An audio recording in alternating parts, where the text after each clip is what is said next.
Fala, seus peixão. Sejam muito bem-vindos a mais um vídeo aqui no canal Vem Peixão.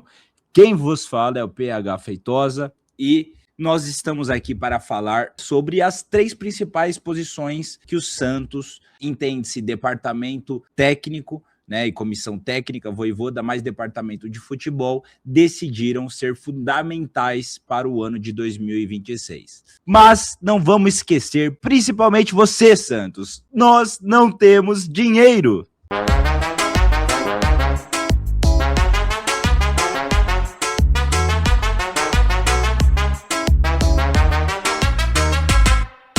Antes de mais nada, quero pedir para que vocês ajudem aqui o canal Vem Pro Peixão, para que possamos crescer, né? Para que você deixe seu like, para que você se inscreva, compartilhe, ative o sininho, né? E para que você possa hypar.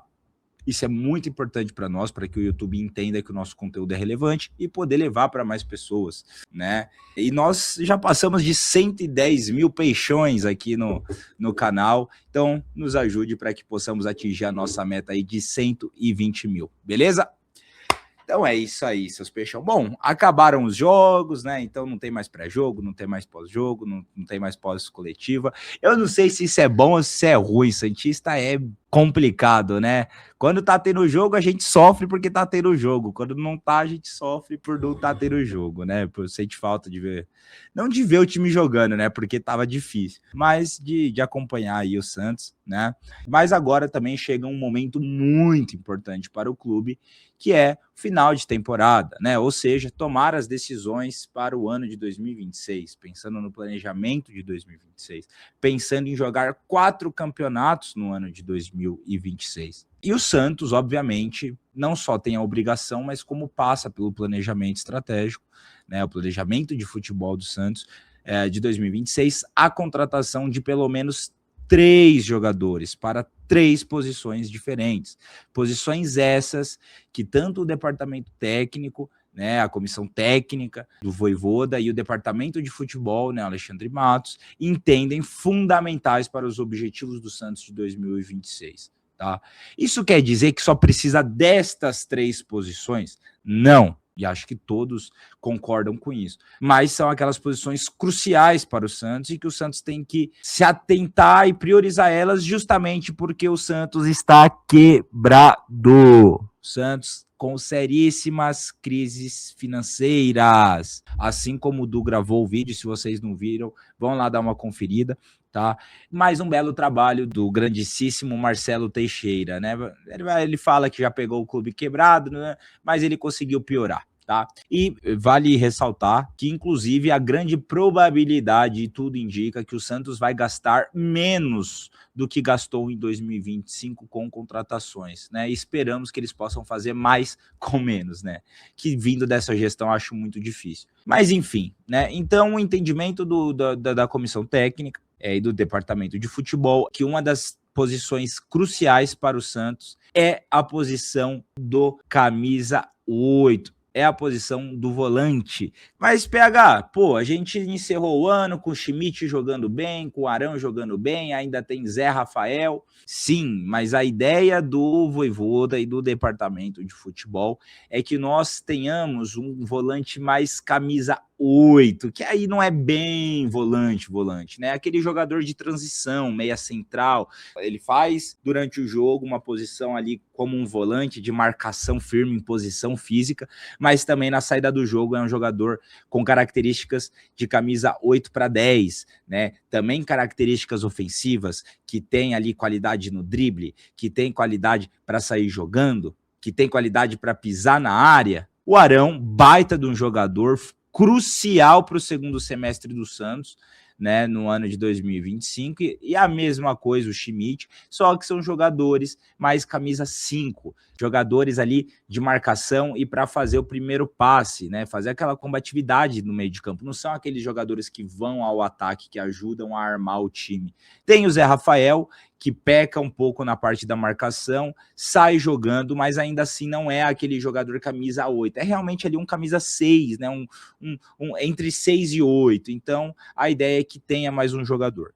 tá? A título de exemplo, tá? Gente, não quer dizer que o Santos vai atrás deste jogador, tá? De acordo com o Lucas Mussetti, a informação é que o Vojvoda deu como exemplo o Hércules, que jogou com ele no Fortaleza, hoje está no Fluminense, e não indicou para ir atrás, tá? O Santos não pretende ir atrás do Hércules, mas um jogador mais ou menos com as características dele, tá? Há boatos, tá? Não há nada confirmado de que o Santos estaria atrás novamente do Loyola, que foi uma contratação que o Santos tentou de 2024 para 2025, acabou esbarrando em valores, um baita de um jogador, inclusive, tá?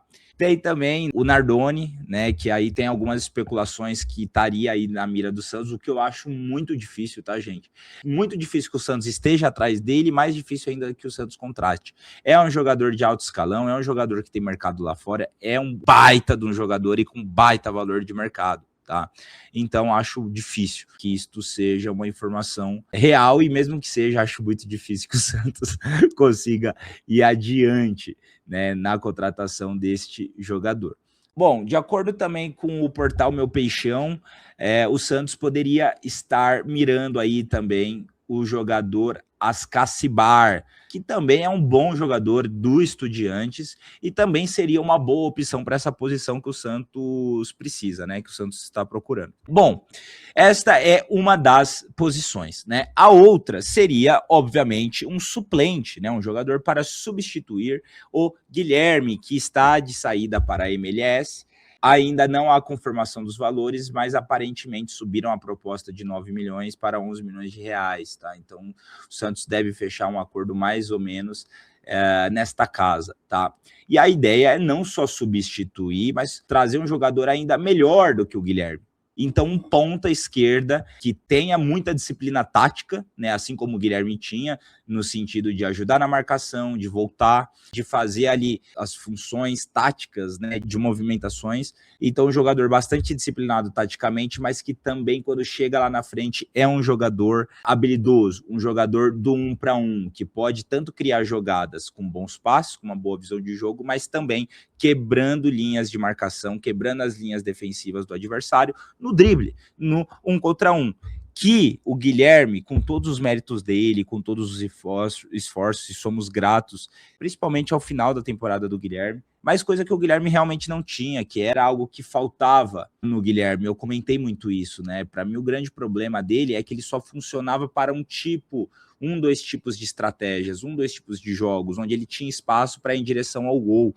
Não era aquele jogador que, se dependesse do 1 contra 1, do drible, do individual, conseguiria ali se virar, né? E que eu acho muito importante que o Santos traga esse jogador, ainda mais tendo jogadores habilidosos no time, como o Neymar, como o Robinho Júnior, né, como o Barreal, como o Roleiser, é justamente o que gera muita criação para o Santos, porque são todos jogadores que quebram linhas defensivas, que vão para o inesperado, que vão para a surpresa. O zagueiro e o lateral, o marcador nunca sabe, né, se vai para a direita, se vai para a esquerda, que tipo de drible, qual é a jogada que ele vai fazer, né? Então, seria muito interessante. Gente, até onde se sabe, não tem nenhum jogador que está na mira do Santos, que o Santos já está negociando, que o Santos já está pegando informações, tá? Um nome que surgiu aí como uma possibilidade seria o Cebolinha, né? Pô, seria ótimo, tá?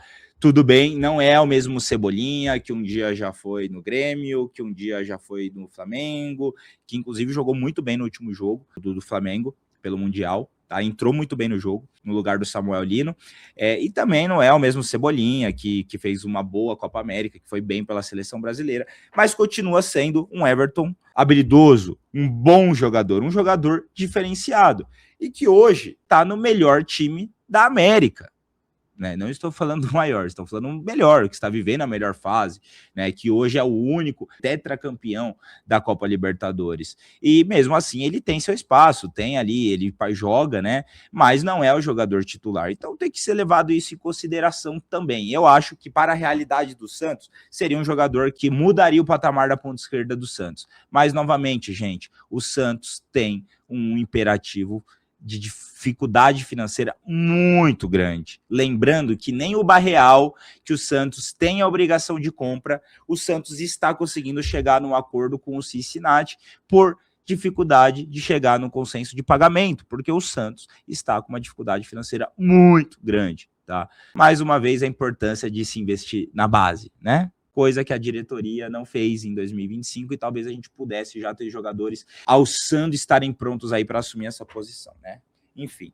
E a terceira e última posição, que é uma unanimidade dentro do Santos de que tem que ser, que o Santos tem que ir atrás e trazer um jogador diferenciado para mudar o patamar do clube, e que nesta posição, inclusive, o Santos já tem um alvo e já vem iniciando algumas tratativas, que é o Gabigol. Vai ter gente que vai ficar louco com isso, né?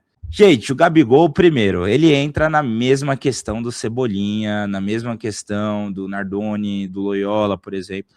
É um jogador extremamente caro para a realidade do Santos. E, acima de tudo, é um jogador extremamente caro para o que ele entrega hoje. Inclusive, o Du fez um vídeo muito legal falando sobre o Gabigol também. Se vocês não viram, vão lá dar uma conferida. Então, assim, gente, isso é uma coisa que divide absurdamente a torcida. Tem gente que aceita de volta, tem gente que não. A convicção do Santos é para que traga o Gabigol. Inclusive, aparentemente é uma exigência do Neymar. O Neymar, inclusive, nessas conversas de renovação, uma das exigências que ele está fazendo é que o Santos faça contratações de peso, né, para mudar o patamar do time, o que obviamente, se depender só do Santos, não vai acontecer, mas eu acredito fielmente de que vai ter um dedo de Neymar, que vai ter uma participação de Neymar pai nisso, tá? E talvez até o Gabigol entre nessa conversa. Resolve o problema financeiro do Santos? Resolveria, né, de conseguir contratar o Gabigol, mas continua valendo a pena financeiramente pagar o que o Gabigol cobra pelo que ele vem entregando? Na minha opinião, não. Eu acho arriscado. Assim, gente, o Gabigol, desde 2022, não vem sendo aquele Gabigol campeão da América, aquele Gabigol que encantou todo mundo aí, Gabigol decisivo. Vem ali oscilando muito, pegando banco pra caramba, tanto no Flamengo quanto no Cruzeiro, mas já se provou o seu valor tecnicamente. É um jogador que pode vir a voltar a jogar bem no Santos, ainda mais jogando com o cunhado dele, jogando numa concorrência bem menor que hoje tem no elenco do Santos, que tem no elenco do Cruzeiro e do Flamengo. Então pode ser que o Gabigol volte a jogar bola e que volte a jogar bem, mas eu continuo achando que pelo valor que o Santos pagaria no Gabigol, ele pode trazer alguém que vem no momento melhor, que tem mais lenha para queimar e que custaria menos para o Santos. Então não há outros nomes, até onde se sabe, sendo discutidos, que estão na mira do Santos, porque o Santos realmente está determinado a trazer o Gabigol.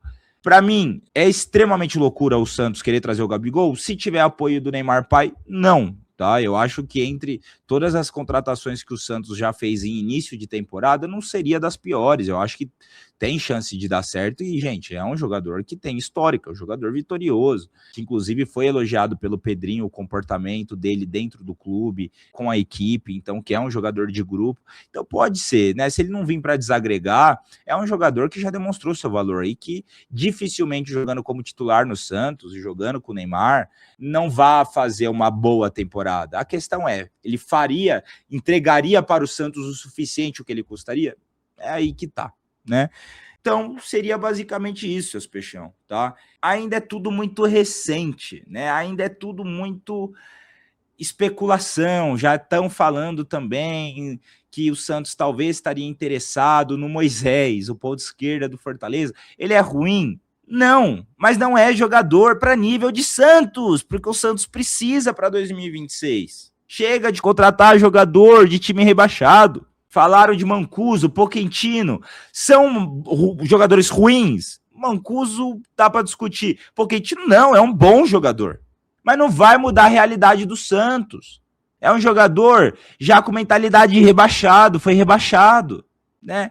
Então, assim, tá tendo ainda muita especulação, as coisas estão muito bagunçadas, o Santos não consegue acertar a questão do Barreal, ainda não fechou a venda do Guilherme, tem essa questão do Brasão, que, né, de ter formalização ou não de uma proposta do Bayern, se o Santos vai vender ou não, se o João Paulo vai voltar ou não do empréstimo para ser titular ou não, como que vai resolver esse problema financeiro do Santos. Então, tem muita coisa que já vai totalmente contra o que o bonitão do Marcelo Teixeira falou na entrevista. que inclusive eu fiz um react, o primeiro react do canal, inclusive, um modelo diferente que a gente está fazendo. Se vocês não viram, vão lá acompanhar, né? Eu reagindo à coletiva, né? Ao pronunciamento do Marcelo Teixeira, pra vocês verem como é mentiroso. Na semana passada falou uma coisa, hoje a gente já sabe que não tem planejamento para 2026 porque não tem dinheiro. Tá? Então o Santos vai investir bem menos que 2025 e vai atacar essas 3 posições. Mas, gente, não esperem nada demais. Não esperem nenhuma contratação gigantesca, nenhuma contratação de mudar o patamar do clube. Pelo menos não até que aconteça alguma coisa diferente. Um investimento do Neymar Pai, o Santos virar uma SAF, vender um jogador por um bom valor, que é o caso do Brasão, por exemplo. Aí a gente pode começar a falar disso, tá? Mas até então, não tem-se nenhuma certeza. A única certeza é que o Santos vai atrás dessas 3 posições.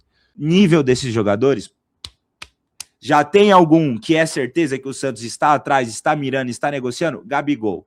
O que já mostra a irresponsabilidade dessa diretoria, que não tem dinheiro, e o único jogador que eles têm certeza de trazer é um cara que custa caro pra caramba e que, inclusive, em diversas oportunidades demonstrou ingratidão ao time do Santos, né? Então, complicado. Mas é isso, seus peixão. Como eu disse, tudo muito ainda bagunçado, muitas especulações. É claro que conforme forem saindo aí novas notícias, coisas que estejam mais próximas aí à realidade e à certeza, nós vamos trazer por aqui. Beleza? Então é isso aí. Não esqueçam de deixar o like de vocês, não esqueçam de compartilhar, de ativar o sininho e de hypar o vídeo. Tá? Não se esqueça, principalmente, de se inscrever. Estamos aí com a nossa meta de atingir 120 mil inscritos e vocês podem nos ajudar a chegar a isso, tá bom? E comentem aí o que vocês acham dessa prioridade do Santos para essas 3 posições, esses nomes que foram especulados, né? E como que vocês já estão vendo o planejamento do Santos, do seu Marcelo Teixeira para 2026, beleza? Valeu, seus peixão, até a próxima.